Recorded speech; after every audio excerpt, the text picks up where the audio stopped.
We learn a lot of profoundly true things about romantic love in fairy tales. And one of the most profoundly true things that we learn is that even true love can fall asleep. And when it does, it needs to be awakened by true love's kiss. How is that true?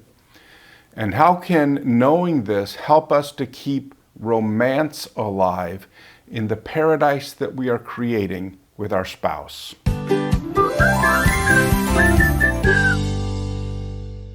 Hi everybody, I'm Greg from Heart Tools, where we make it simple to build great relationships. And one of the most archetypal emotional moments in our love stories is when a lover has fallen asleep and can only be awakened by true love's kiss. And it looks like it's never going to happen.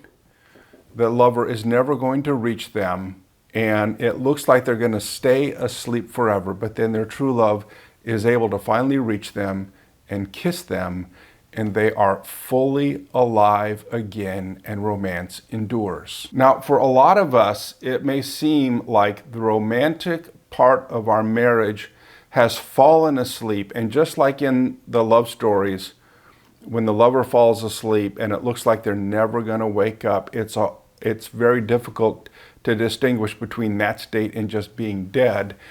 And so it seems like the romantic part of our marriage is never going to wake up again. And by the way, the reason why these images are so archetypal and so powerful for us is because there really is a sense, isn't there, when you fall in love with someone, that you wake up to life in a new way that you haven't experienced before. There is just a sense in which life feels more alive when you fall in love.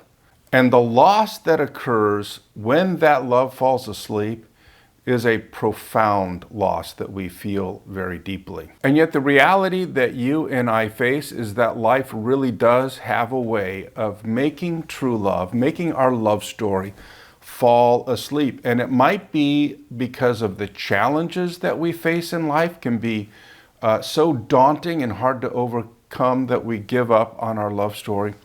Or it might just be that the daily grind of life, of getting up, going to work, doing housework, paying bills, dealing with the kids, that daily grind can be so overwhelming that we forget to keep our love story going. And so if we want to have romance in paradise, we need to get good at bestowing true love's kiss. We need to get good at having those intimate moments that call out and celebrate what you love in your beloved. Those moments that say everyone else might see a peasant or a pauper or a beast, but I see a prince when I look at you. Everyone else may see a scullery maid. I see a princess. I see my princess. I have chosen you to be my beloved. Now, perhaps one of the reasons that has happened is because you've stopped seeing each other as two separate, valuable, powerful people. And when that happens, that's a romance killer. Because if you stop seeing each other as separate, valuable, powerful people, or if you just start taking one another for granted, there's simply not the oxygen for romance to thrive. So that's a critical part of keeping your romance awake. And we talked about how to do that in the previous video.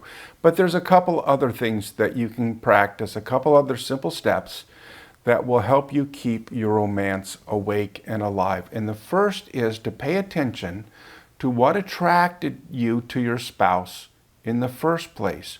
You might have gotten so used to having them there that you hardly notice it anymore. And since you don't notice it anymore, you've stopped calling it out and you've stopped celebrating it in your spouse. The second simple step that you can take is to pay attention to the big things and the little things that make your heart go pitter-pat with your spouse.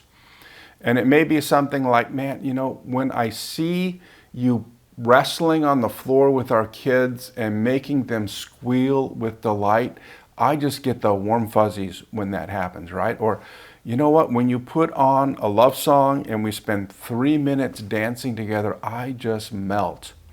And when you're separate, valuable, powerful people, there's lots of room to discover all these different things that make your heart go pitter-pat. So in the Sex in Paradise workbook, you'll have a chance to spend some time remembering why you fell in love in the first place and to brainstorm all of the different things that make your heart skip a beat with your spouse. And as you learn to pay attention to these things and call them out and celebrate them, it will become an important part of the rhythms of your love life. So when you learn how to keep the romance awake and alive in your relationship, then what happens is it's not just that you have a wall that keeps you safe where you can play. It's not just that you have a garden to delight in and enjoy. It's not even that it's just the two of you in your garden. It's that the two of you are the most important people in the whole world to one another, and your love story is the most important love story in the world to you. Don't let that fall asleep. Keep that awake. Practice remembering what attracted you to one another in the first place. Practice noticing what makes your heart go pitter-pat as you watch your spouse and as you interact with them, and practice calling that out and celebrating it. Simple steps. Practice, practice, practice. That's what Heart Tools is all about.